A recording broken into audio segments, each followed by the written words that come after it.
This podcast is brought to you by Most Valuable Podcasts, leading the league in podcasting entertainment. What's up, everybody? Ricky Widmer here, along with Dave Oster. Hey, everybody. And it's first off, really short intro. Really short one, because there's not another name in there, and you might be thinking, Ricky, you're on the wrong side of the table. Or is he? And where's Sean? Or you're thinking, Sean, where's Ricky because you gained a ton of weight. Did you eat him? Or is this the fast break? Or is this another show? Or is this another show? You are confused right now. Let me reel you in. Let me make you less confused. I was trying to think of what word I wanted to do. Clarify. Thank you. That's what I was looking for. Sean's out of town. Sean's on a little business trip. He's in Iowa. Yep. And we're doing the fast break this week. So, I mean, that's pretty bare bones what it is. Sean's out of town. We're covering for it. We got some great topics, some viewer-requested topics here. Yeah, almost across the board. Well, almost. We're talking the Bulls draft, which prospect best fits them. We're going to talk about a little LeBron to L.A. because you can never get too much LeBron talk when you're doing an NBA podcast. And then we're going to look at another viewer-requested topic of, we did best fits for Marvin Bagley last week. Someone, I believe, on that video said, hey, could you do one for MPJ? We're going to do one for Michael Porter Jr. It's going to be hard today. to find a team that wants to take him. And we're gonna mix in some wet boys in the podcast. But before we get into some Bulls, short little housekeeping. You want to help support us? Check out patreon.com. You want to be on the podcast? Check out patreon.com/MostValPodcast. Link down below in the description. You want to get an MVP t-shirt? That store link is also down below in the description. MostValuablePodcast.com. That's where you get everything for MVP each and every day. And then last but not least, if you're on iTunes, Apple Podcasts, go ahead and give the Fast Break and all the MVP podcasts a 5-star rating. It would mean the world to us. But Dave, before we get into Bulls draft, which you guys talked about this a while ago. Oh, yeah. This was like early season. Someone recently, like a week or two ago, was like, hey, could you guys revisit that topic? So we'll look at Bulls draft, but we got to get there first. We got to get to the draft first. And setting the table, the Bulls in the league are kind of at some odds right now because apparently the league has reviewed the Bulls lineup, and this is all because of the tanking that's going on. Why is this a thing? Because tanking's a thing. But no, we're not going to look at the, like you said before, we're not going to look at the Grizzlies, right? No. Marcus All, come here. You got your knees dinged up. You can't play for more than 25. Better sit down. We don't want to risk, anything. 25 minutes a night, you're good. But what John Paxson had to say about the situation, he says, after the All-Star break, we had communication with the league office about Robin and Justin's roles. After healthy dialogue, the league determined that their situations fall into the players' rest policy. We respect the communication and cooperative dialogue with the league and will adhere to their recommendations moving forward. Here's the thing. Yeah. And this is the first thing I thought of. Maybe this is kind of a brash way to say it. As the NBA as a whole, this doesn't look good if you have to step in and set lineups. No. Or step in and say, hey, how about Adam Silver drew this one up. How about you go ahead and draw this one up? I mean, what right do they have to do this? Is they kind have of my no thing. right. And why would the Bulls as an organization cooperate with them? I mean, we went from post All-Star break where we're like, look, we're gonna look at these guys. We could contend. No. Early on in the season, there was a gap. Like when Nico came back before we traded him, it was the like 1-2 punch. The 1-2 punch brought a lot of literally strength the back. 1-2 punch. But no, it was post All-Star break, and we're like, look, we're going to go take a look at these guys who have potential to be on a roster long term. Let's go take a look at Campaign. Let's take a look at David Nwaba. Let's see what these younger players, even you want to go really far in your depth and gotta get play time. Yeah, do you want to keep them for next year? Do you want to give them contracts? Who knows? Like Noah Vonleh, we picked him up and it's like, how much playing time? Let's find out. Because we're not talking about practice, Dave. We are not. We're not talking about practice. And I'm sorry, Holiday, cool. You were a second rounder. Yes, you are a good volume shooter. But you are also not a massive deal to us. Robin Lopez, I get it. He's been an energy guy for us. He's been our best player for the majority of the year. No doubt about that. He is the most consistent player on that Bulls team. But it's not their right to tell us who we have to start, who we have to give playing time to. I'm just so confused by the fact that we're actually complying with this request. I don't see it as complying because at the end, the John Paxson thing of, maybe this is me reading into the quote, but when he goes, yeah, it was good dialogue and, we're happy that it was good dialogue.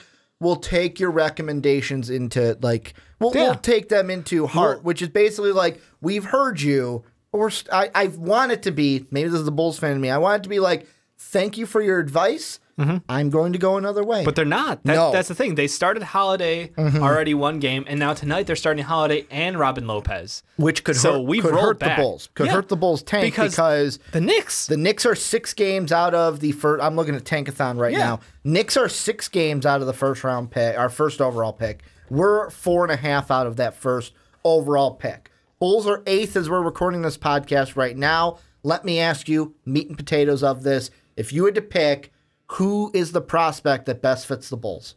Or who's one of them that best fits the Bulls that you like? It depends what you're looking for. I mean, if you believe in the future core of having Lowry at either the 4 or the 5, regardless, and then going with your 1-2 of Chris Dunn and Zach LaVine, then the obvious answer is we need a 3, and I totally agree with that.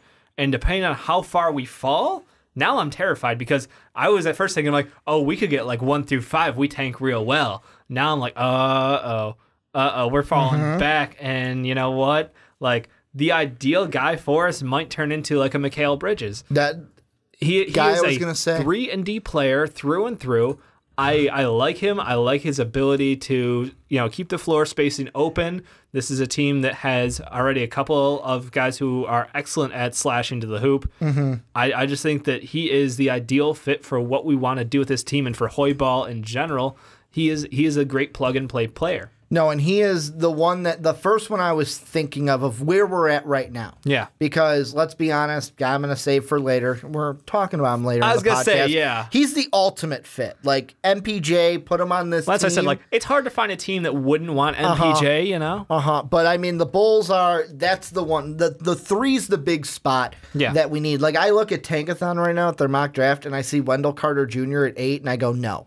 Like, I would take Miles Bridges before Wendell Carter. I would take Mikal Bridges before Wendell Carter. Hell, I would even take Kevin Knox before Wendell Carter. Kevin Knox has a lot of upside. You want to know the common thread between all 3 of those players, though? They played the 3 or can play the 3 for the Bulls. The thing that I think is interesting, though, is now we have that second pick. So if we're just talking the 8th pick, which player fits for the Bulls, it all depends on what you want to do. Because the 3...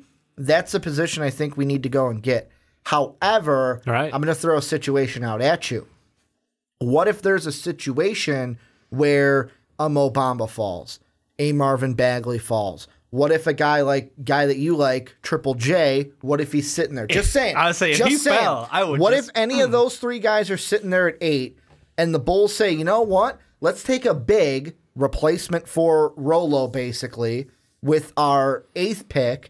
Then later on, right now it's the 25th pick because AD doesn't like Chicago, apparently. Right. And what if they take a guy that could be in that range, Kyrie Thomas, who then he could kind of be that guy that plays the 3. He's more of like him and Mikal Bridges. I want to say I'm not comparing them just to set that straight, but they can serve a similar role of being a guy who it's like, I can be your Mikal is the 3-and-D. Kyrie Thomas could become that 3-and-D type player that you'd want at the 3, kind of like a Klay Thompson. Yeah, the other problem is he's a little undersized. I think he's about 6'3", 6'4"-ish. 6'3", 200. Yeah, so I mean that'd be the concern. I could see like LaVine kind of sliding over, and we'll just go with a different lineup. Yeah. But I think if there is a big there like Triple J, like a guy, if you're in love with a guy, go for it, because we can have that rotation of Markkanen, Triple J, and Bobby, and I'm cool with that. If we got Triple J and Kyrie Thomas, how happy would you be? I'd be pretty happy. Just for the Triple J. Like, I'm not as high on Kyrie Thomas as you, but I would be okay with it. I just Triple J. If you land him,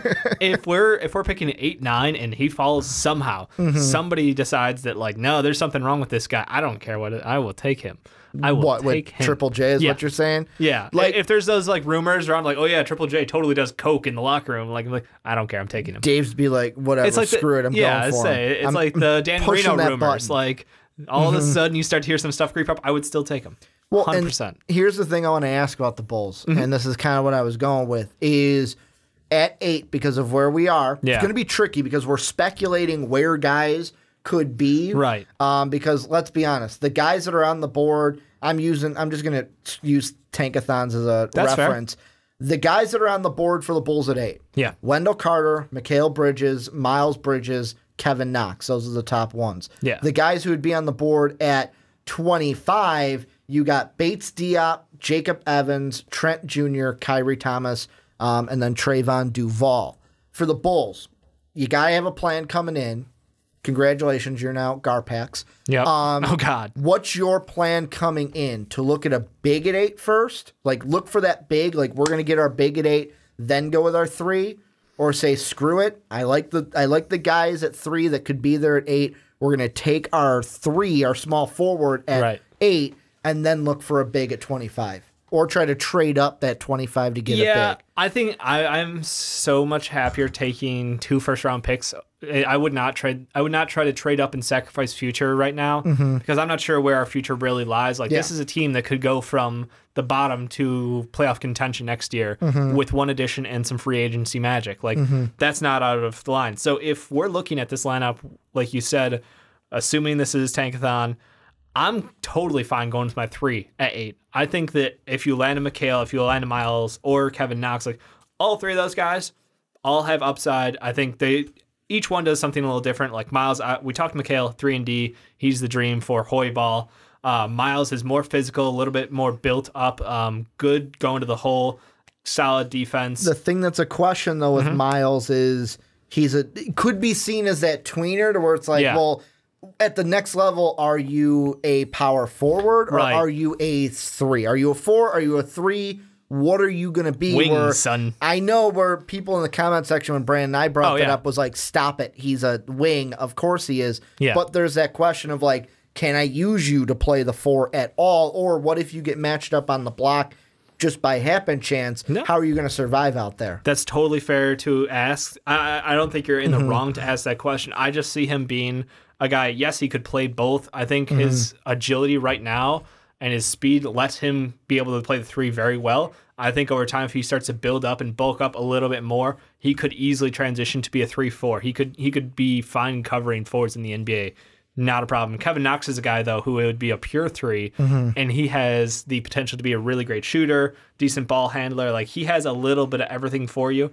I'm so much higher on Mikal, though, than the other 2. Oh, like, I am too. For me, it's a noticeable gap. I think Miles, different guy, different build, and not exactly what the Bulls need right now. So that's why I'm going heavy. If Mikal's there, you take Mikal, you strike when the iron's hot, you look down in the 20s where our second pick would be, and look, if we could get lucky and get like a Mitchell Robinson, who is a wild card, if he is there and available, I'm like, why not push that button? Why not? You got a stretch big already in Lowry, and I think that would be an interesting ad. You could always go for another big down there, or you could go wing. Like, that's the best thing. You have 2 picks in the first. You can let that second round, or you can let that late one settle and see what's available at that point. If it's me, and if we're just going purely off of what Tankathon has taken ahead of us, if we want to go with it sucks that Mitchell Robinson. It sucks that he's been taking 2 picks before us, but it also sucks that the Pelicans are playing. Well, AD is playing so well, and that pick is just dropping. Yeah. Well, it's dropping and going higher and higher. Yes. Higher numbers, not higher up. We could get a good big there. We could end up with where we're in a position where it's like, I guess we're taking another wing or a backup point guard. Like, that's the thing. It's not the end of the world if we go that route because, again, Chris Dunn, good, but behind Chris Dunn is question mark. So I think I would be fine if at the end of that first round, we ended up with a small forward and a backup point guard, or if we got a small forward and we got lucky and we ended up with someone like, a Gafford or a Mitchell Robinson or, another big who would be a pretty good fit for us. Let me throw this out there. You ready? Yep. So with how the order's mapped out right now, you got the Grizzlies. They're like, screw it. We're going to go Luka Doncic. They are infinitely tanking. Then you've got the Phoenix Suns. Thank you for going Luka. We're going to take DeAndre Ayton. Yep. Then you got the Magic. Hey, we listened to the fast break. We listened to MVP. Yep. Like, they know our plan. We're just going to go with Trae Young. Then you're sitting there at 4. Let's say, you know what? Screw it. 4 out the window. Triple J goes in this situation. Yeah. At 5. What if the Kings picked up the phone, called the Bulls, and said, we will give you the 5th pick for Michael Porter, but you got to give us the 8th and the 25th. Would you? Done. Would you pull that trigger? Wouldn't hesitate. Wouldn't I hesitate. don't know one why moment. I asked. You already said done. Like, wouldn't hesitate for one moment. And this is actually something the Kings have done in recent history. Yeah. They've traded back their first pick to get more Or taking value. Papa John's. Well, that was just poor life choices. But they've traded back, and that's something that they're not afraid to do. Like, they're a young team. He's a member of the Trailblazers now, right? Papa John's? Yes, he Didn't did sign a with 10 them. year, A 10-day. not 10 year, Yeah. a 10-day deal. 10-day. Basically, he's got to work out a little bit, you know, get into playing shape, but we'll see what they can do with him. But, yeah, I think that would not be unheard of. I think the Kings would be... I wouldn't agree with that move from a Kings point of view. From the Kings' point of view? Yeah, I think they need Michael Porter more than we do? They need more picks in the first round. But if it's tossing a sweetener or something like that, if I'm the Bulls, I am drooling at the opportunity to go 4 or 5. Anywhere in that range, like, give me. To me, and this might spoil our last topic, but I'm going to say it anyways. Yeah, that's fine. There is no greater marriage in this draft to me than Michael Porter Jr. to the Bulls. Really? Like, you're saying he's the ultimate target? I love Mikal. Mikal is a second for me. Like, because the reason why I bring up Mikal is it's kind of like, what do I want to do with this analogy? It's kind of like when you're pining over the girl in junior high and you're like really in love with her and Yeah, you're same. like you're like glazed over and you're like, I just am in love with her. It comes to that point though where every little boy realizes she's just not that into you, bro. Oh. I am at that point to where it's like, you know what? I am in love with Michael Porter Jr., but I don't think there's a realm of possibility for us to get it. Although I threw out that trade, I don't think it's going to happen. So that's why I've been like, Mikal. Mikal's our guy. I'm not going to try to overhype with the Michael Porter Jr. thing. Yeah. But I think there is no better fit for team or player than Michael Porter Jr. on the Bulls. So, and I don't want to get too far into it because we are talking to him later. Yes. But do you think the Bulls... What's too much for an asking price to get up to that number 5 as it were? Do you think we go we give up our 8th overall, our later first, and a next year or a player attach? Correct me if I'm wrong. Yep. And I know this was Danny Ainge, so take that with a grain of salt. Yep. I believe it was for the 3 when Chris Dunn was being drafted. I believe they wanted Jimmy and 2 firsts. I believe that was the asking price. Probably. And I know that was 2 years ago. I know that was Danny Ainge and trying to stockpile those first-round picks because you can never have enough picks if you're Danny Ainge. But if I'm a Bulls fan, if I'm the Bulls, like you even said, done. If it's the 8th and the 25th, take the picks. I'll take my one guy because I don't need 2 guys. I would love to have 2 guys, but I don't need 2 guys. What if they want like free agent. Lowry 8 and 25 or Bobby 8 and 25? Markkanen's an untouchable. Like if they bring up Markkanen, you're out of here. Bobby, like that one I might entertain a little bit only because they play the same position and I don't know if I'm going to slide Bobby over to the 5.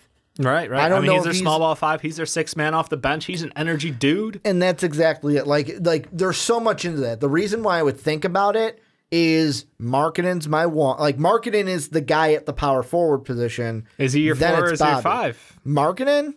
Now he's the 4, but if Rolo's not part of the plan, but then if I trade Bobby, I have to kind of keep Rolo unless I do something in free agency. Right. It's tough. Yeah, I would think about it, but I don't know if I would pull it if they said Bobby. Yeah, that's the weird thing. If we went like small forward and like on backup point guard, I could see us in free agency trying to get like a Nerlens Noel or something maybe. Like there's some questionable guys who have a low value do out you there really like? to take do a you shot really at want the Bulls to get Nerlens Noel though? No, but I'm just saying I wouldn't toss out the idea unless I thought there was some merit to it. And here's the thing: Nerlens is a limited player. But I think this year kind of slapped his ego down. I think going out in free agency and not getting an offer of what you expected and then having to suffer through a year of basically sit on the bench, you're not good enough to play for us. I don't want you even near our team kind of a thing. Like I think that has brought him back down to earth. And I think that for what he can do as a defensive 5 and a player who can kind of clean up around the hoop but can't stretch the floor well, I'm not saying that would be the worst fit in the world. And if we could get him for a bargain, it could be interesting. So let's say we make the trade. This is what this situation's coming down to. let's say we make the trade. Right. What I would then try to do, I don't even want to say I would for sure do this, but so we make the trade. It's on the table. Bobby and the 2 firsts for that 5th pick. So that means if I'm looking at our roster right now, I'm looking at our lineup. Yep. Rolo's at the 5, Markkanen's at the 4, MPJ is now at the 3 with Levine at the 2, Chris Dunn at the 1. 2 guys that you could go after that are not named Nerlens Noel. Yeah. One who's a 5 plays for the Nets, was supposed to be under contract next year, but he's not going to. He'll be a free agent because it's a dead after because of the trade. Jahlil Okafor. What if you bring him home? Bring him home? Bring No. him home to be a backup. I'm not saying he's the next, like, he's the guy behind Rolo. No. But kind of do replace that Bobby situation, or do you go after a guy like, what if, because I'm looking free agents here on Spot Rack, if Julius Randle hits free agency, if a Jabari Parker hits free agency, if a Derek Favors hits free agency, those are the power forwards we're basically looking at, because I don't want Amir Johnson. No I don't one want does. Channing Frye. I don't want Ed Davis. I don't want Anthony Tolliver. Like, get that shit out of here. Right. Unless you're like, hey, let's see what we got in Noah Vonleh, because we could re-sign him for dirt cheap. Probably.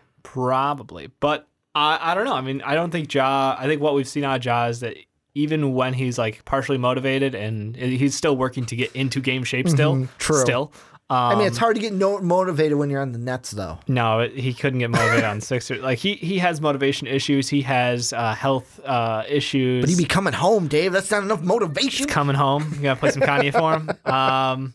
No, I think that honestly, I wouldn't bring him in because of the lack of defense. Like he is just he could be an offensive player. He's a black hole down low though. It's just not worth the risk and the locker room chance to do that. So no, I would steer clear of that. I think there's got to be other options for us, but yeah, I would be okay tossing in, our picks this year and a potential like a player. No, well, a player, yes, but like the problem is, you have to keep our big 3 off the table, and they don't really need more bigs on that team. But what if they wanted a? Well, I know your answer for this. What if they wanted a Denzel Valentine? Yeah, Denzel and 2 picks. Denzel and they probably want our 2 ones this year and maybe a 1 next year if we have to give Denzel. Maybe, yeah. Because he's okay. Like I don't think he'll ever pan out to be a starting, small forward for a Seems team, like a Kings thing to want, though. A player that was really good in college, kind of played well in the tournament. Dang, you going hard at the Kings there.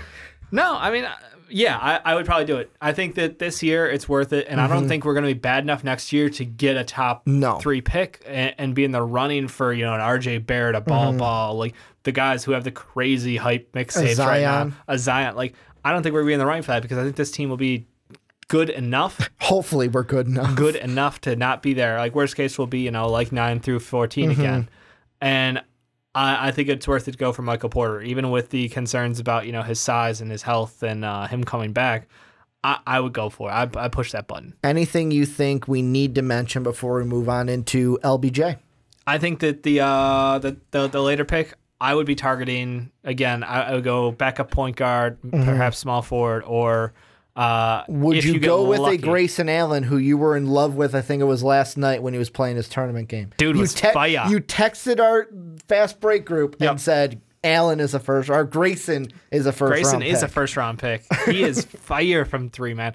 I would love it.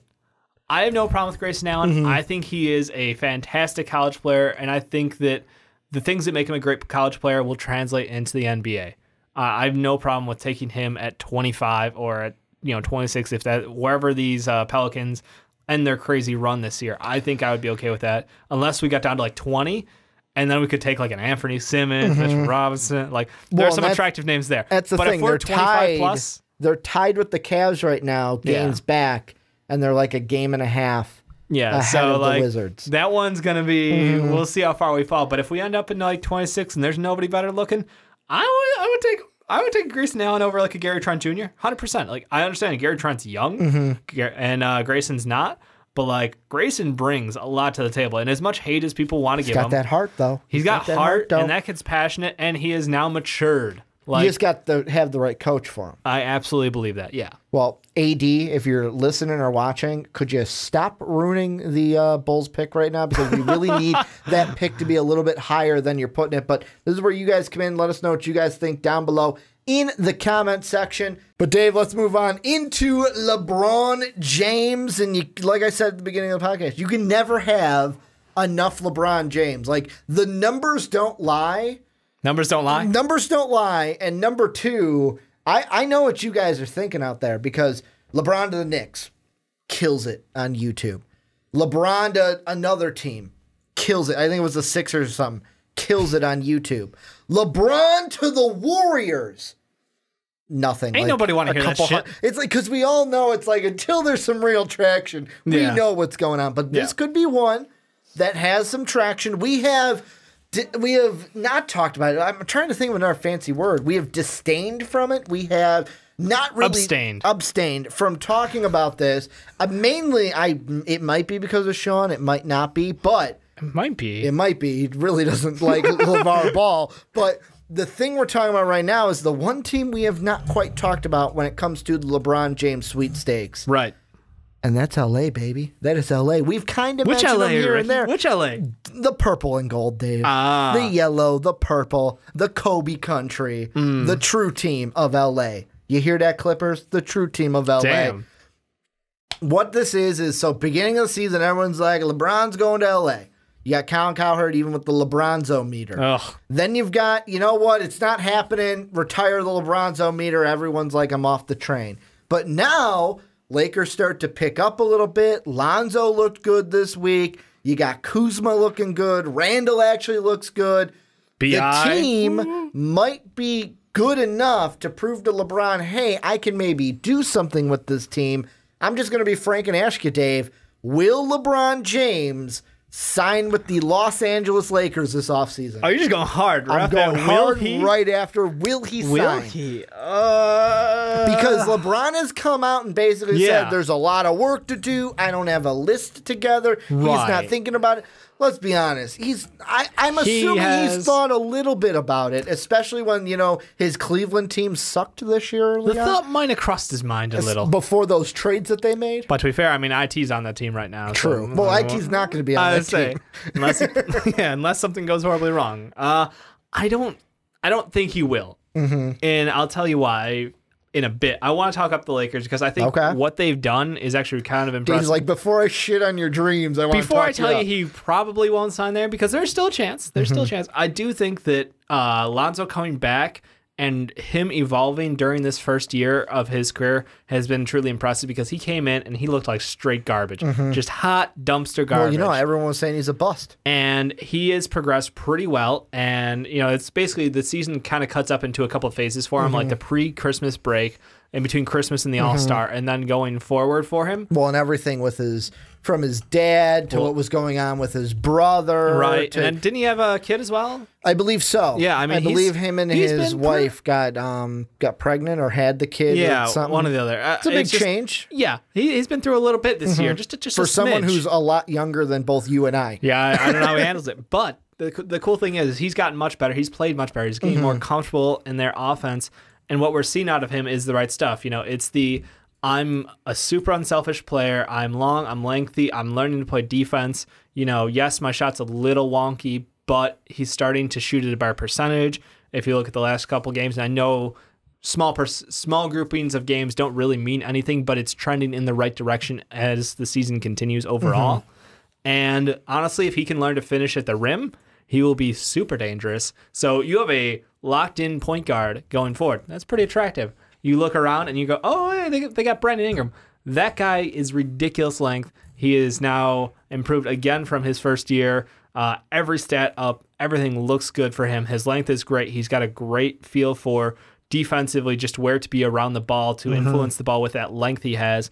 And then you look at Kuzma, the steal, the draft potentially. The guy can just bomb it from the outside. Great offensive addition. So they've got enough pieces there to make it attractive. And let's be honest, if LeBron and X other player comes over because LeBron ain't coming himself, maybe Kuzma just becomes sixth man of the year in my mind. Potentially. Because he would be, I would say he'd be the sixth man in that rotation then. Yeah, I'm not going to say Kuzma's going to start over LeBron. That's a strong ask. No, I think that's reasonable, Ricky. I think they've got a lot of nice young pieces. I don't know if they're ready to jump from, like outsider from the playoff picture to LeBron competing. And I think that's what's going to ultimately hold them back. I think they're still a year away from being in the bottom end of the playoffs. It just reminds me of, I can't remember what team it was when we used to always say, well, they're a year away from being a year away. And that's exactly what it is. Sean, we had a segment before the season started, and Sean and I were firm believers that the Lakers were 2 years out, and in that third year, they would be a playoff team. And the way they're playing in these last couple of games after the All-Star break, when it's really turning on, they look like they're competitive. They look like they're headed in the right direction, and that's with this team that's kind of in a weird place mentally because you gave away players like Jordan Clarkson, Larry Nance, IT coming back, still rehabbing, still getting back to his full strength. And he's a free agent. And he's a free agent, so he's no guarantee. Let's be honest, he's Julius walking. Randle, no guarantee that he's going to be on this team next year, but still balling out pretty much night in, night out. So I think you got a lot of positives going for this young team, but I just don't think they are LeBron ready. LeBron, I feel like he wants to walk into a situation where he continues to compete for that championship. Well, and here's the thing with the Lakers that really adds into the LeBron decision of, so if I'm coming to the West, I have to compete with the Warriors before the finals. Yup. I have to compete with the Rockets before the finals. And really that question, both Warriors and Rockets, more so the Rocket question, is going to be answered this offseason. Yeah. If they beat the Warriors in the playoffs, then it becomes great. I've got to compete with the Warriors and the Rockets. But if the Warriors beat the Rockets or like the Rockets lose to like, let's say the Spurs in the first round, because if that happens, because it could, then LeBron comes over and goes, it's whatever. CP3 can't win in the first round anyways, so I won't have to worry about them. I just got to worry about the Warriors. But let's be honest, if I get to the finals, I got to worry about the Warriors anyways. So can I really worry about the Warriors, basically? But I look at LA. Yeah.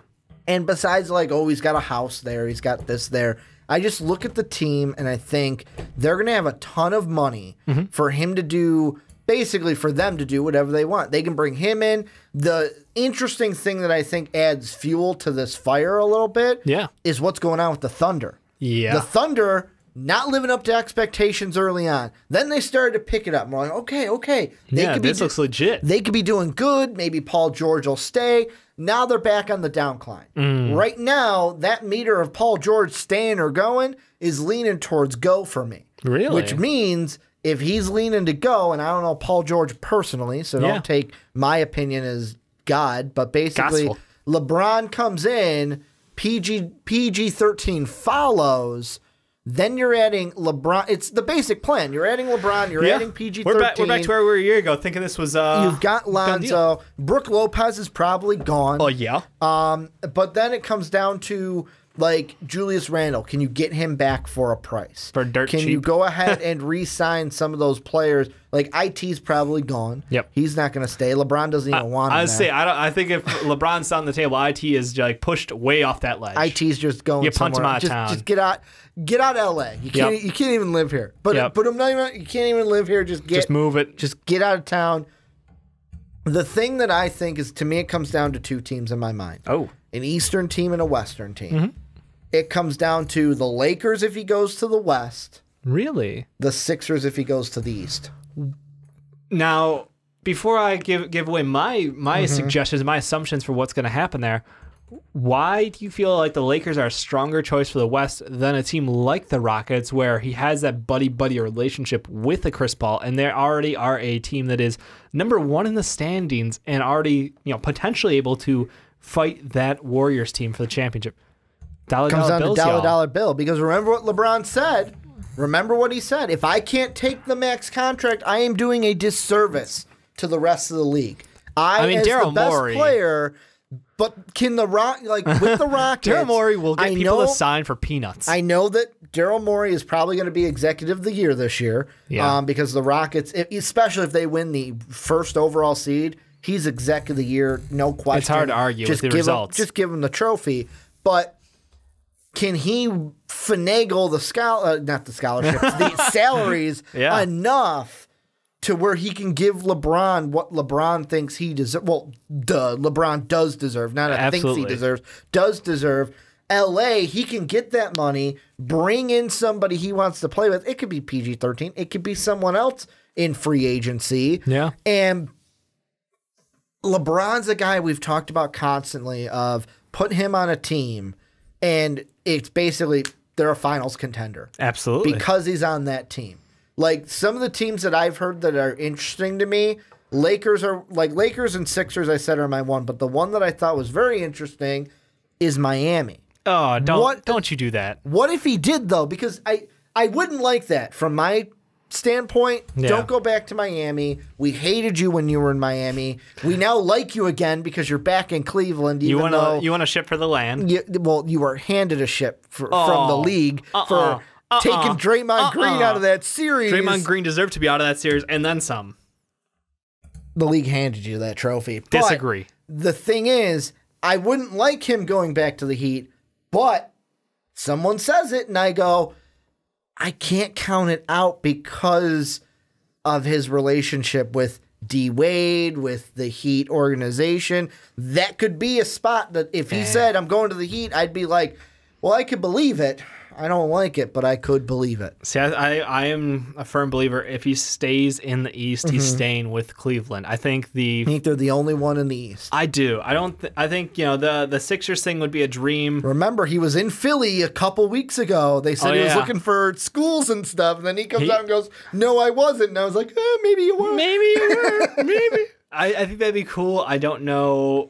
I don't know the realistic. Joel Embiid, LeBron James. God, that team would be bonkers.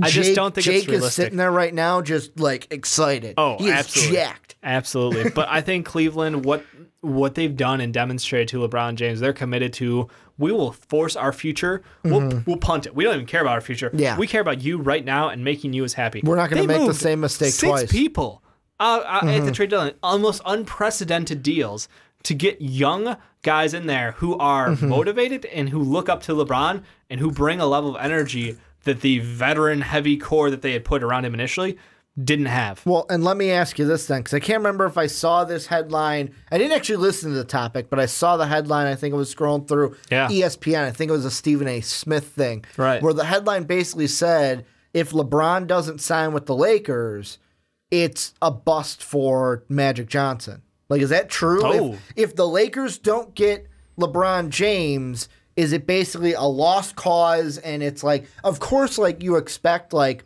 GMs, owners, executives to have a backup plan. Yeah. Because players are finicky. Like, look at even the Kevin Durant situation, how that all went down. We were all expecting he's going to be, what was it, a Boston Celtic? Like, Tom Brady's in town. Sean was all like, well, calling the shots. They brought in the GOAT to bring in the GOAT. Well, he's not the GOAT, but just to say, we brought in the GOAT to bring him here. And then he goes, I'm going to Golden State. If Magic Johnson can't bring in LeBron, if Magic Johnson whips on LeBron and KD, I'm sorry, LeBron and Paul George, guess what? Next year, guess who's a free agent? True. A Klay Thompson. True.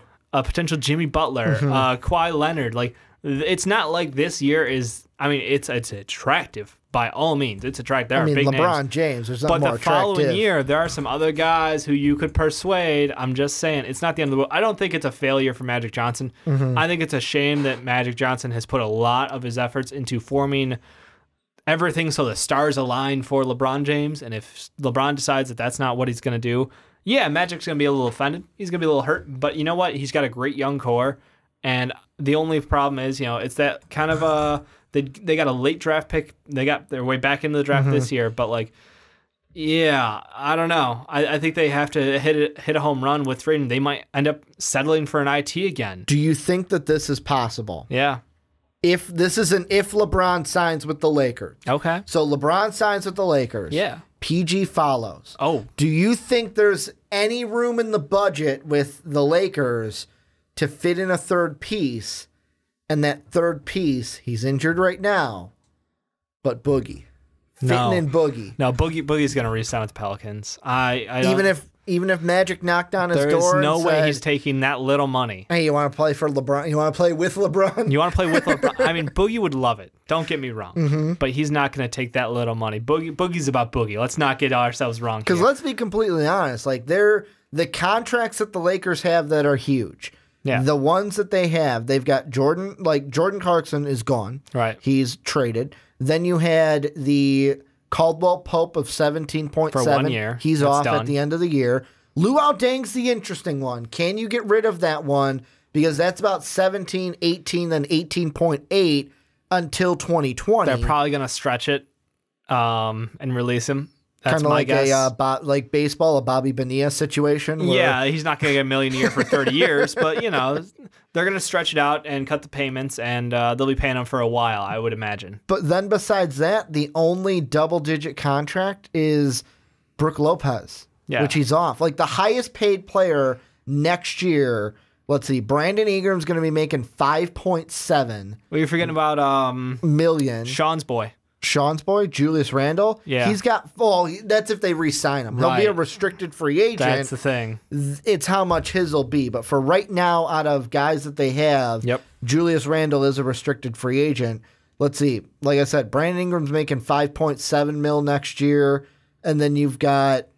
Doing math on a podcast, Lonzo. No, I'm looking at the numbers. Lonzo's making 7.4, so Lonzo will be your highest paid player. Yeah. Yeah, I mean, they have a lot of money to go after people. They've got enough for 2 max contracts and then a little bit on the side if they decide to, depending on what they do. Like they've got a little bit of play money after that. But if you're saying we're going to land a Paul George and a LeBron James... Well, it depends on how much money Paul George is getting, too. No, you can do 2 maxes. But is he getting... Are you giving him a... Well, I don't think he'd at the come asking unless price, you give him max. I don't think he'd go for less than a max asking price to come to LA. But I think if you do, though, if those two sign, I guarantee you'll find some veterans who are happy to take less than ideal money to take that opportunity. You're going to find guys who want to come in and play with LeBron James, want to play with this young core.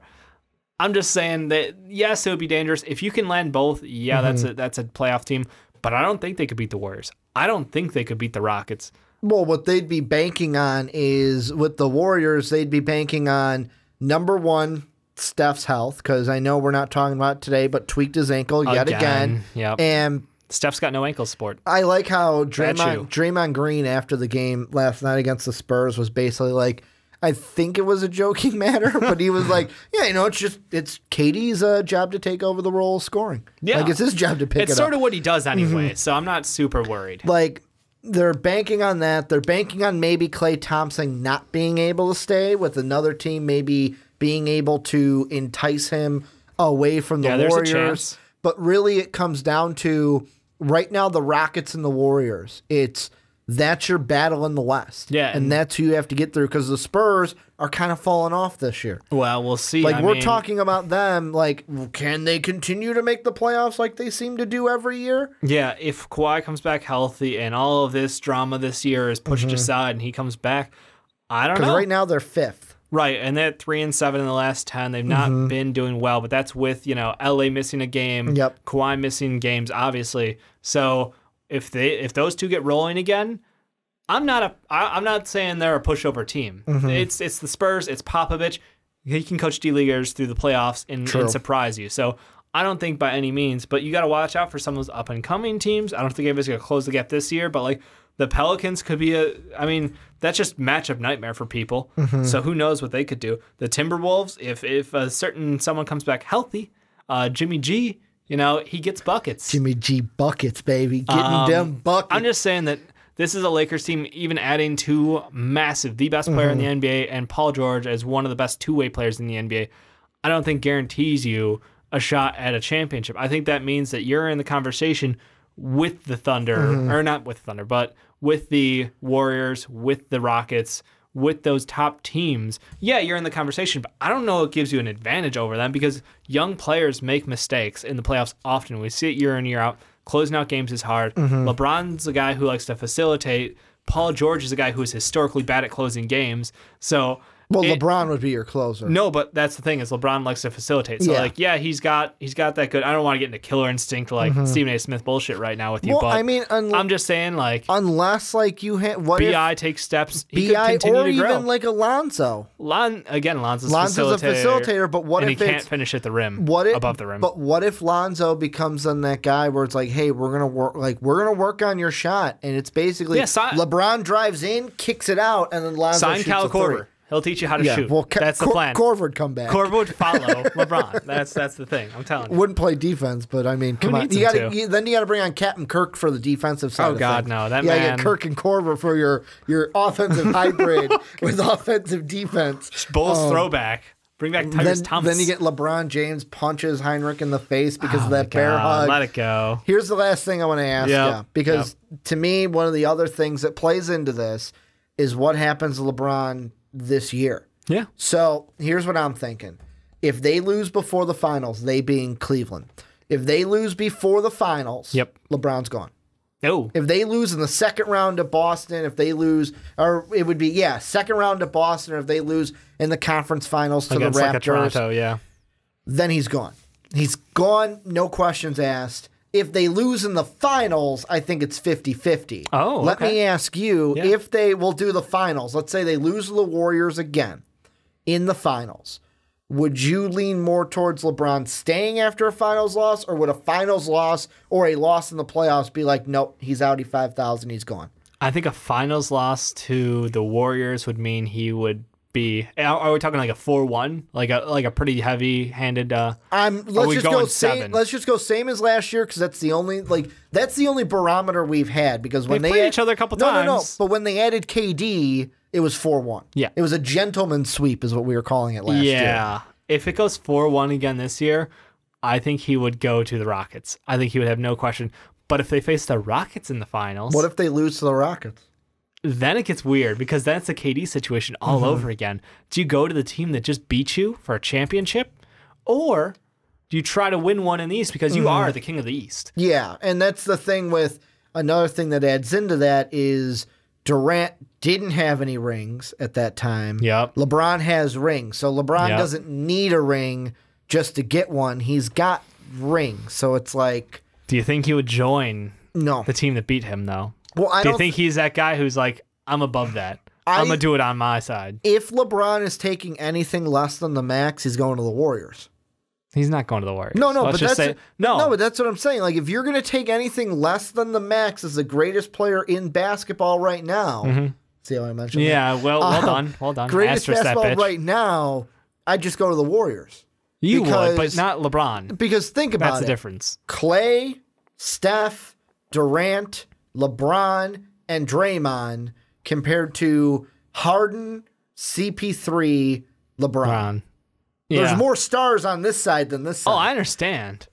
But at the same time, LeBron in that three-point heavy system where they can slow it down and they're the best offense and defense, or they can speed it up and they're the best offense and defense still. Like, that's the freaking crazy thing. Houston's doing things that no other team has done. Here's the thing that would frighten me with that if I was LeBron. Yeah.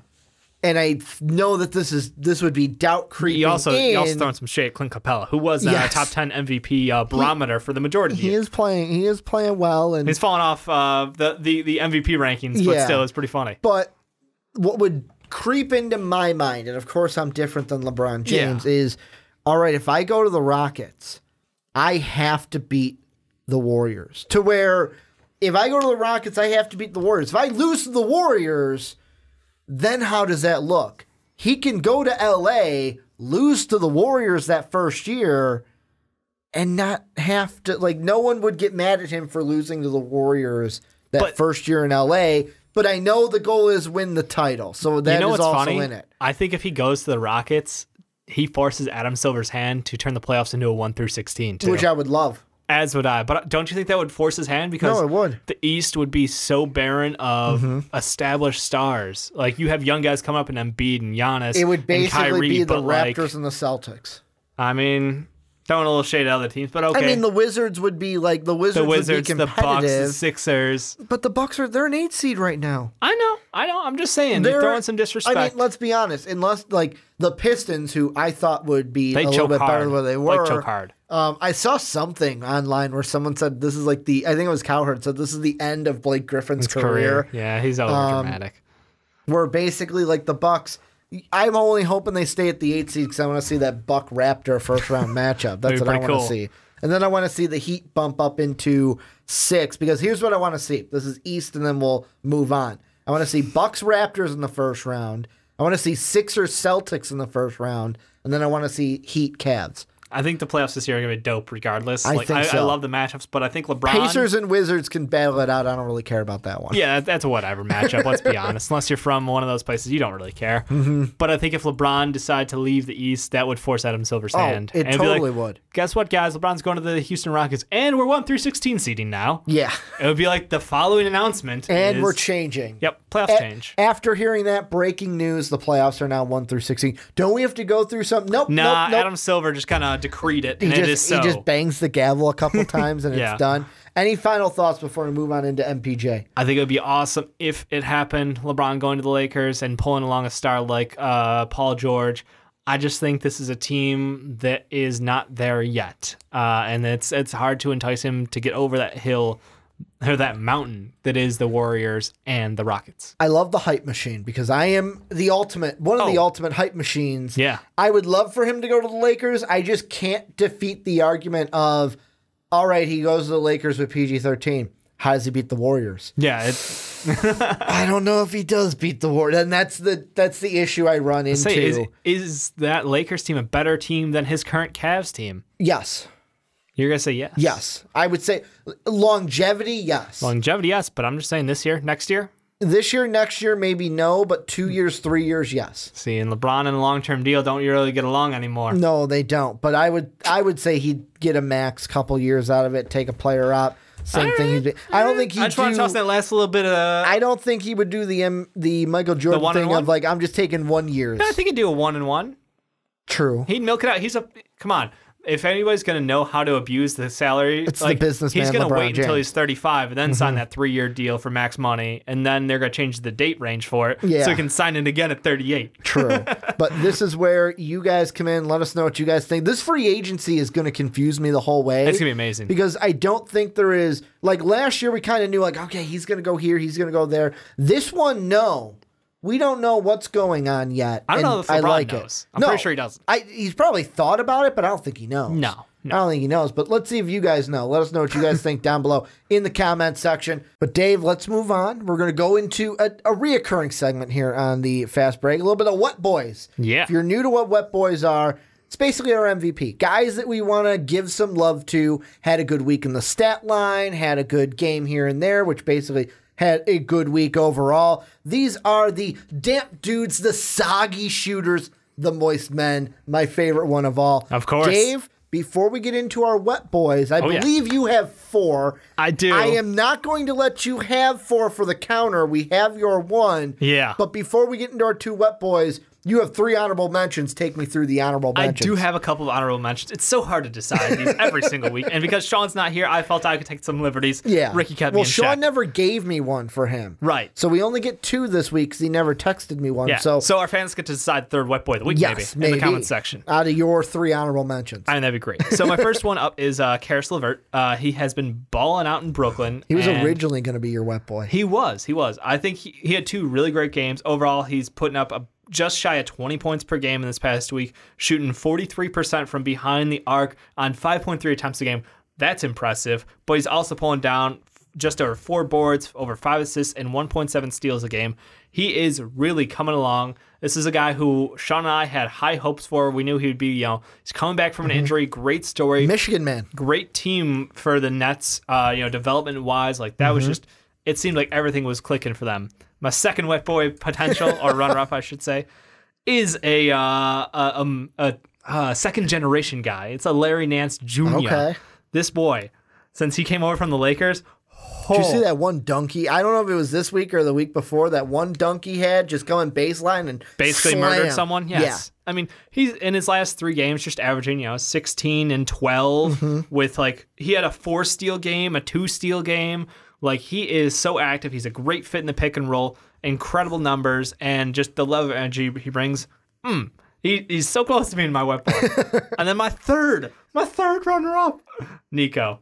I mean, it's just some straight I just love. like how it's just Nico. It's just Nico. Like he was a bull. He was one part of that 1-2 punch. Pelicans are on a run, man. Pelicans are winning games left and holding right. down the fort, but Nico helping them out too. Without Nico, they would not have been on this run. Nico put up 21-7.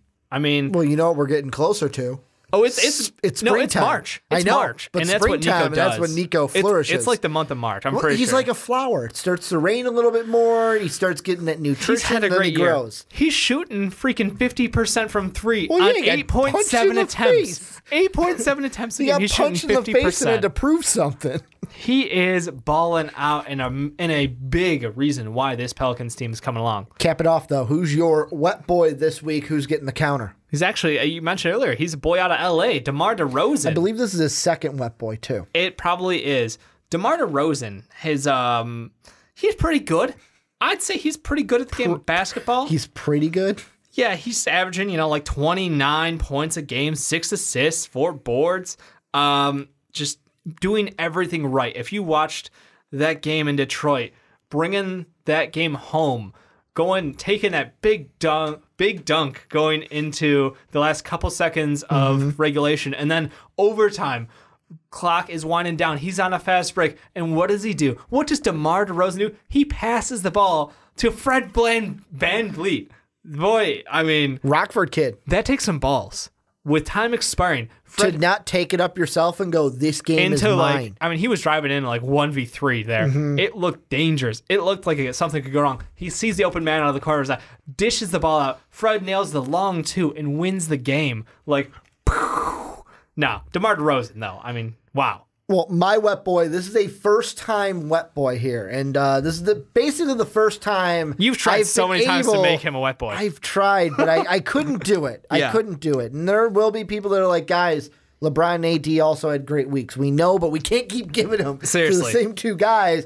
I got to give it to Lonzo Ball. This is it. Now, the stat line, only 14, 6 assists, 5 boards, 40% from the field, 43% from 3. But I'll be honest, I'm mainly giving him this because of that performance against the Spurs where he was like that. I watched that game and I was like, that's the Lonzo Ball that I was hyping up. That I sat here, put my feet on the table like Stu Gatz in the studio and said that Lonzo Ball will win the Rookie of the Year, which He won't. You could say that I kissed of death them right there. I mean, you were because just wrong. That's a thing. You were but just wrong. Lonzo playing a great week. The team goes 2-1 this week.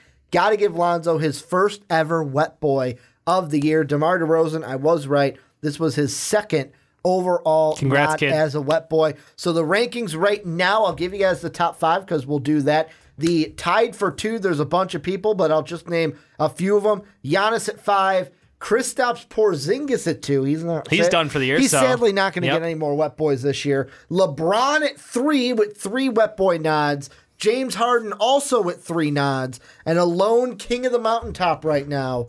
He'd been a wet boy for, I think, 2 weeks in a row. This snaps the streak of wet boys for him.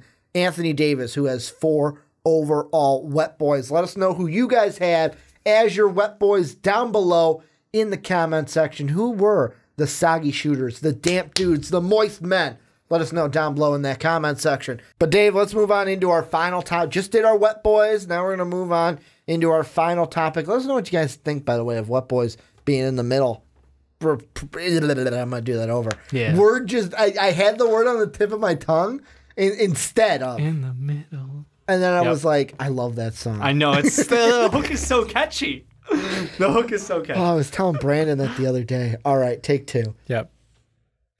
But Dave, let's move on from wet boys. Let's move into our next topic. Well, the last topic, I should say. Going back to the NBA draft, we kind of looked at them a little bit with the Bulls. I try not to go too deep on them. I might have said that there's no more perfect marriage. I hope that sounds right. Sure. Marriage in the draft than the Bulls to Michael Porter Jr. You guys might know my opinion then already of what the best fit for him might be, but this was a topic that was requested by the viewers after we did the Bagley one last week. I will ask you, what teams or what's a team you want to throw out there, I'll say, that you think would be a firm fit, a good fit for MPJ? Look, if there's a team that is interested in a high volume score, like this kid can put the ball in the basket, get some boards with his size, I honestly would go as high as the rankings stand right now. You know, Grizzlies 1 and Suns 2. I don't think he's played his way into that. We've seen one game, yet. And that's with we him might claiming overhype that a little bit. Him claiming to be at about 65-70% of where he should be at. So obviously not the healthiest yet, but he did not look. He looked rusty. He looks a little less smooth than I expected him to be. And perhaps not quick enough to play the 3 all the time. Might be more of a 4 as he grows. So I think his landing place could be a team like the Hawks, the Kings, or the Mavs. I don't think he's made his way past the top 2. I think the 3 could be in question, but as you know, I have a feeling about the Magic and who they need to pick. So yeah, I think Hawks. I think as early as 4, he's right. To me, he's right around the Jaren Jackson Jr. The problem is Jaren Jackson Jr. has played on a great team all year and limited minutes because he's on a great team. Yeah. So he's a prototype 4. He's also got Miles Bridges there sharing the scoring load right. and He's a prototype 4-5. He's exactly what you want in the NBA, who can stretch it out. Great shot, great rim protector. Michael Porter Jr. is a guy who has star written over him, though. That's a guy who can walk in and take over a team if he gets his way back to healthy. So honestly, I like him where he lands at 5 with the Kings. I think the Hawks could take him at 4, though, and I wouldn't blink an eye. There's only one team in, let's say, the top 10, I'll go, because I don't even think he drops past 5. Yeah. There's one team in the top 5, I'll say, that is a no-go, and that's the Phoenix Suns. The Phoenix Suns, for me, are a DeAndre Ayton team. So take they're that, all in on throw Ayton. it out there. Well, they're a center. Like, that's what they really need, and really they've come out and said that that's what we're looking for. We're looking for a center in the draft. I think that's basically if there's a better saying, point guard in the draft, they would take him. Maybe, but like I'm sitting there going, they are going to go with the 5, Ayton to the Suns all over it. Yeah. The thing that, though, I kind of questioned when you said it was, if I'm the Grizzlies, I think, like, I know that we've only seen one game back. He was at 65%. He claims. And But who knows better than him? He's actually feeling what it's like to be out there.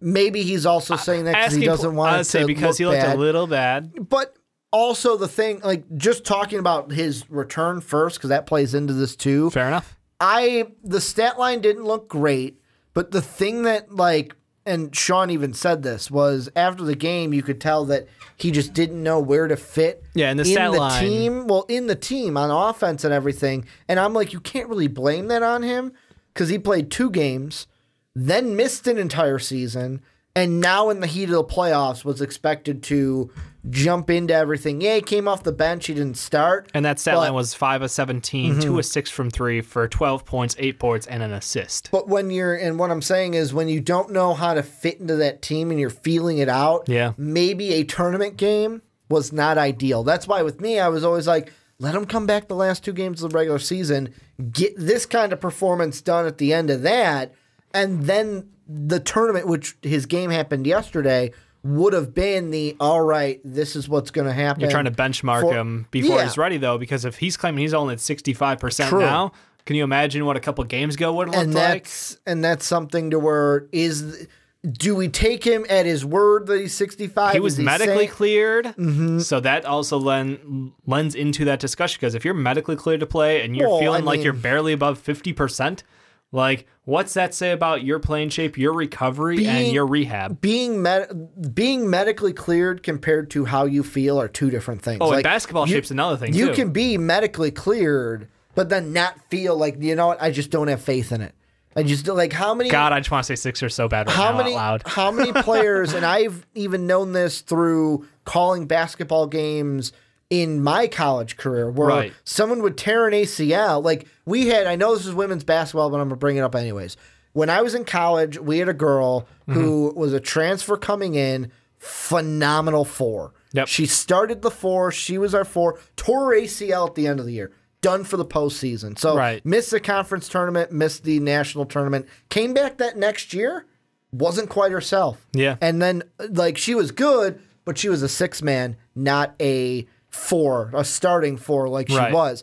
And That's another thing coming into this is it's how you feel with it. We don't know, like that 65%.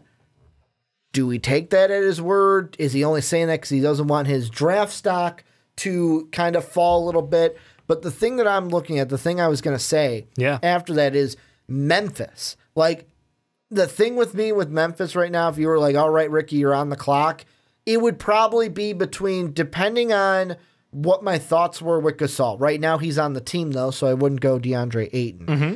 It would probably be, all right, am I going to take Luka or am I going to take Michael Porter Jr.? And I would look at my roster and go, what are my plans for Mike Conley? And if I have plans to keep Mike Conley, I would go MPJ over a Luka Doncic. Mainly because it would be Luka and Conley, and I know there's some people that are like, well, Luka can move over to the 2. You can have Conley be your main ball handler, but this kid, if he comes out in the tournament, right now Joe Lunardi has Mizzou as an 8 seed. So there's a chance he gets a game or two in the next couple weeks. Exactly. Yep. Those 8-9s are always toss the coin, heads or tails, whatever you feel like. I would be more inclined, if I'm the Grizzlies at 1, take the star power. Take the star power because, like you said, like you were comparing, I can't remember who you're comparing him to, but you said this kid has star written all over him. I wouldn't want to be that team that, let me put it this way. I wouldn't want it to be like a Greg Oden, Kevin Durant situation of like, well, that's different. I know it wasn't exactly the same, but I don't want to look back on a draft and go, oh, man, like Portland, look back and go, man, we should have just taken Kevin Durant. I think you look back at a draft, if you want to say a star versus a non-star, you look at the Derrick Rose Easy draft. Beasley, yeah. And that was the Bulls. I know they were both, you know, it was the hometown guy, but at the same time, it was like one looked really good in college, and Michael Beasley, and Derrick Rose looked like he could be special. And they took the guy who had the highest upside, who could be that star. And yes, obviously, health of the career, you know, changed that direction, but at the same time, it was you went for the star and it paid off for you. So I understand that argument. I just think that them potentially not going with Luka, who is the most polished 18-year-old we've ever seen, would be an interesting move. And I get it. You want to go after the guy who has the higher upside. I don't know if Porter has the higher upside, though. A lot of people see a Euro kid who is not as explosively quick, who doesn't do as flashy of scoring because he's not a me-first kind of a player. And you go, oh, well, he won't be our star. He won't be international. He won't be like, you know, a top 10 player in the NBA at any point in his time. But this kid can put the ball in the hoop. He can walk in the league and maybe average 20 and 8 a night. You know, yes, he could do that. And at the same time, you could look at Luka and say, yeah, but he can come in and do like 16, 8, and 5 a night. Like, that could happen too. There's a lot of things that we don't know. The NBA draft is a crapshoot. You are hoping for the best based off of what you've seen. Well, and these are two guys who we have seen a ton of because Luka's been playing professionally since he's been like 14 pretty much. And Michael Porter Jr. has got so much tape from his time in high school. And now it's just that concern of he's got a very short time period and like, 2 games, maybe 3 if Mizzou plays well, where we think that he can show off where he fits and how well he can play.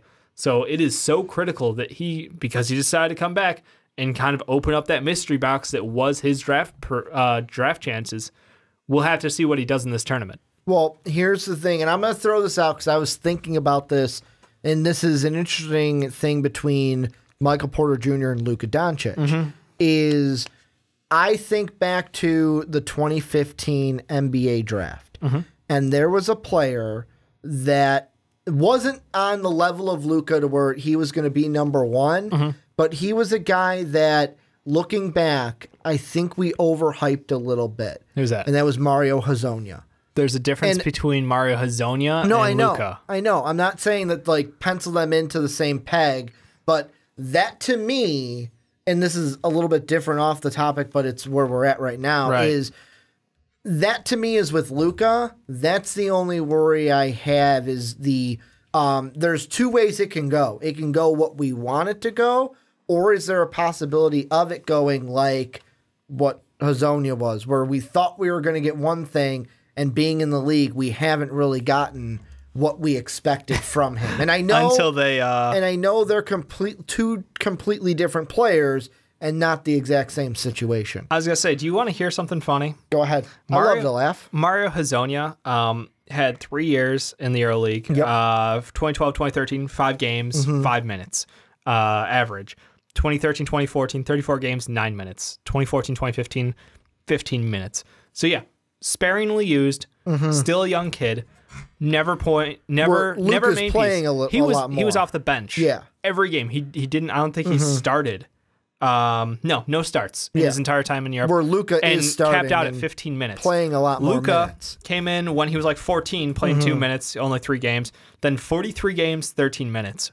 Already on pace with Mario's best year. And then you go to the next year. It's, guess what? Now you're playing 67 games for Liga, and you're putting up 20 minutes and playing well. And guess what? This year, 25 minutes, and you're putting up 15 points a game. Mario capped out at 5.8 points a game in 15 minutes. Yeah. They're entirely different prospects.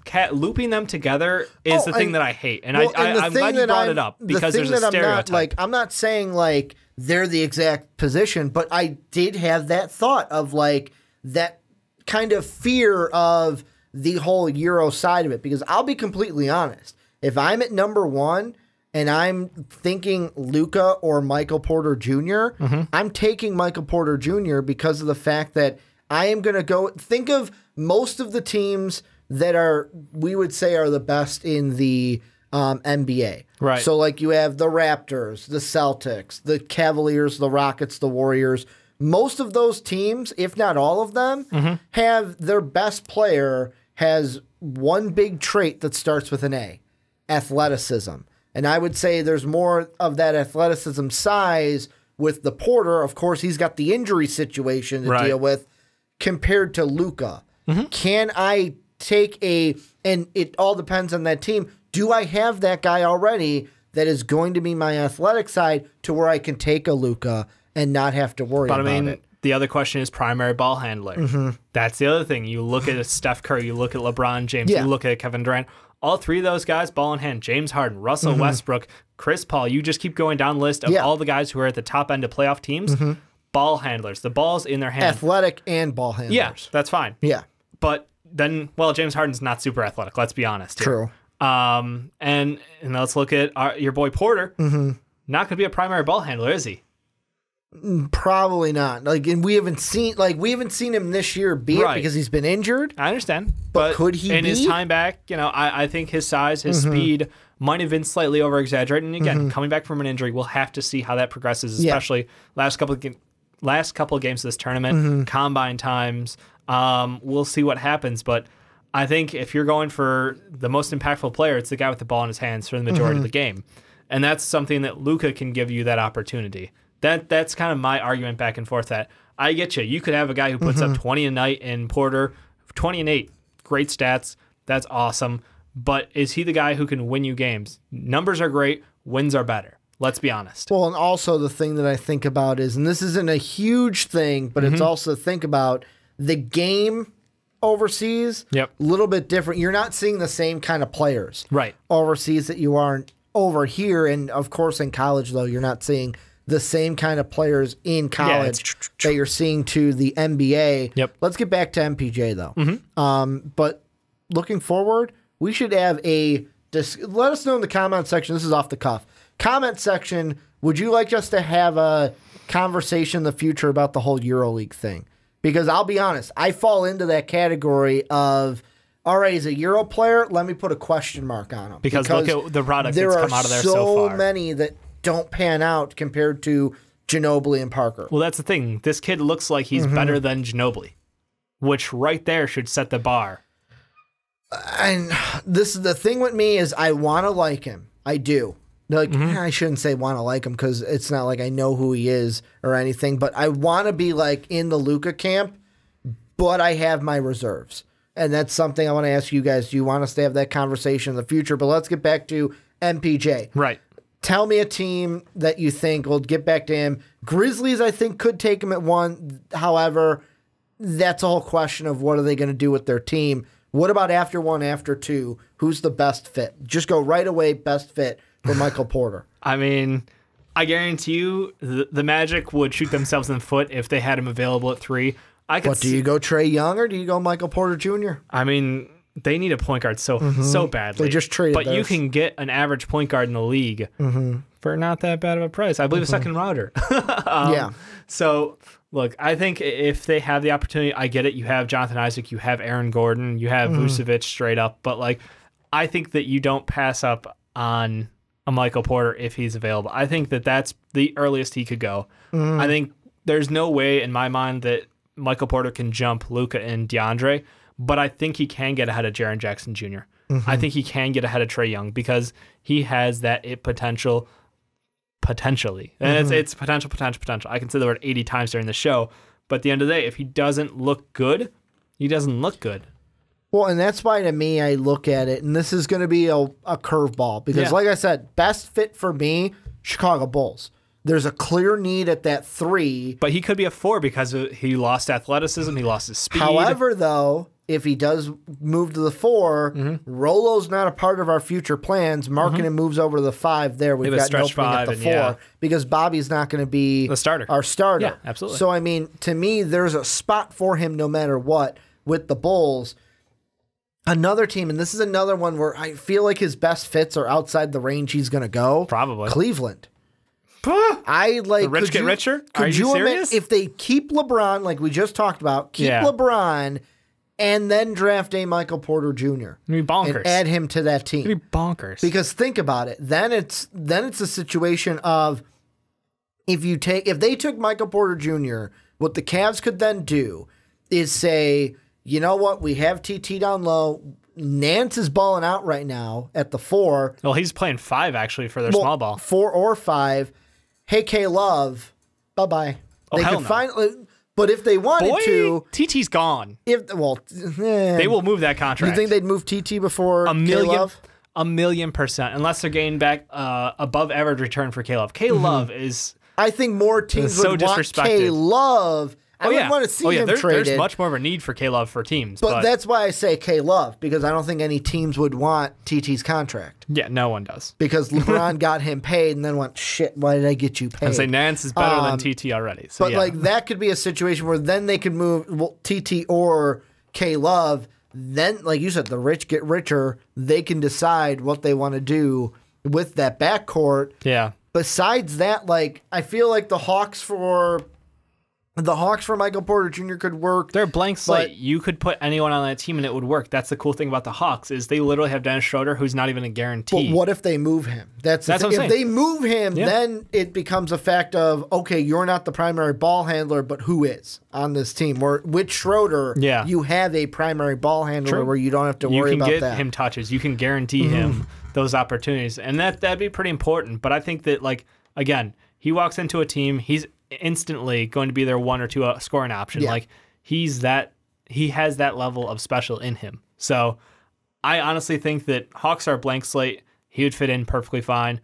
The Kings, I think, are a super young team. Adding him in would not be a problem at all. They have a weird history with player development though that concerns me, and I'm not sure if that would be the right place for him to go. And usually they don't make that pick. They pick like some weird pick. I was going to say, they're going to take like Bamba for some reason at the fucking 5. Just because they like his name. Yeah, sure. Why not? He wouldn't have a good tourney. So we need to go tourney. But yeah, look at Wendell Carter.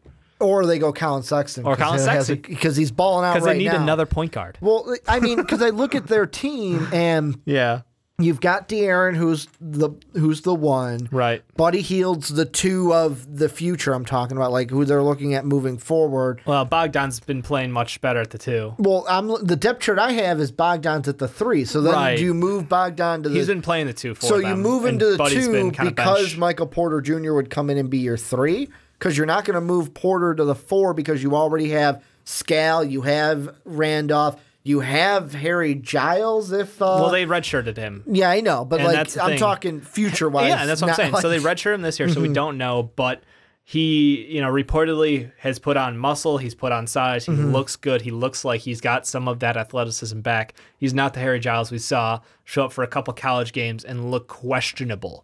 So I think they might have some hope there, but I would not by any means pass by Michael Porter Jr. on my hopes of Harry Giles panning out or Scale panning. Like, Scale's decent, but he is what he is. I think the Kings would be the trade the trade potential team, like we talked about earlier. You were saying, though, like before we went into the whole Luka MPJ thing, you mentioned the Mavericks. Yeah, I think the Mavericks would be a solid shot for him because you have the explosiveness of a Dennis Smith Jr. You have Harrison Barnes still, who has been playing some 3 and some 4, mostly 4. But you could go and bring in Michael Porter Jr. to add to this young core. And I know Dirk still gets minutes, and Dirk's shooting phenomenally. Like, no disrespect there. He is doing something pretty unprecedented at his age, at his efficiency.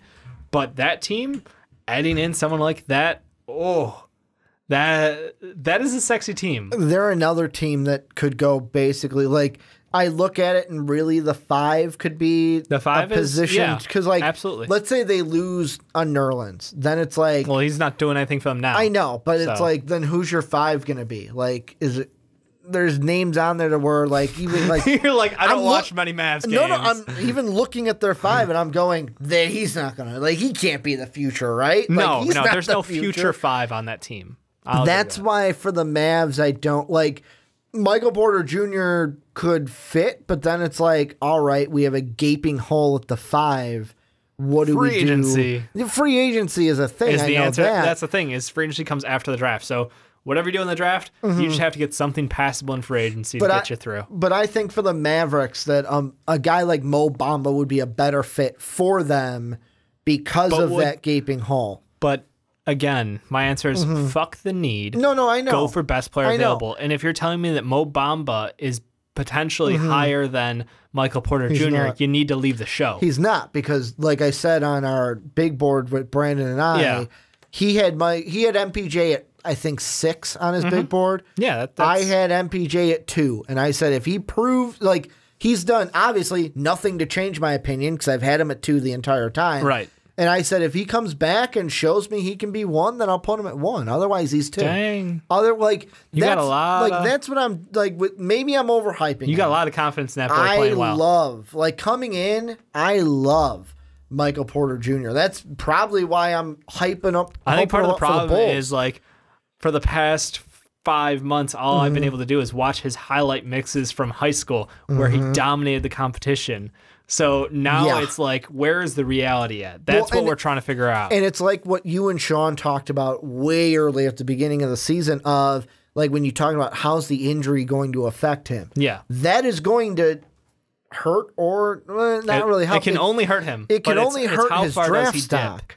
If he looks good and he looks like this was not a setback. He doesn't drop past 8.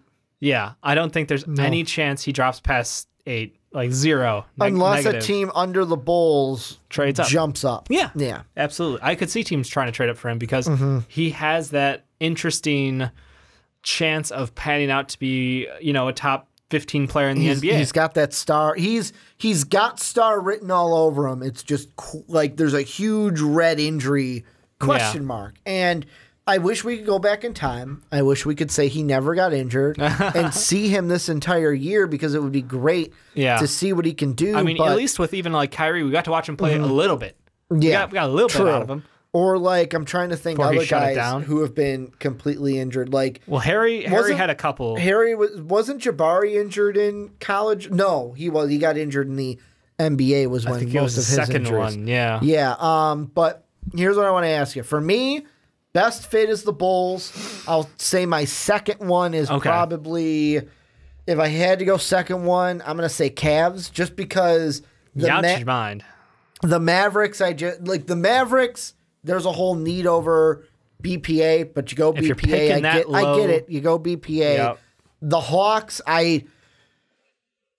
the Schroeder question mark. I look at that and I go, what are they going to do instead? I don't know, Dave. They're the Hawks. When they lose, they win. When they win, they win. I don't know what to think of the Hawks. The Mavs are not the Mavs. The Magic have too many damn players, and they can't all starters. They can't pass on like a guy like Trae Young at 3 because they really need that ball handler. Yeah. And then like we've said, like the Grizzlies right now probably go with Doncic.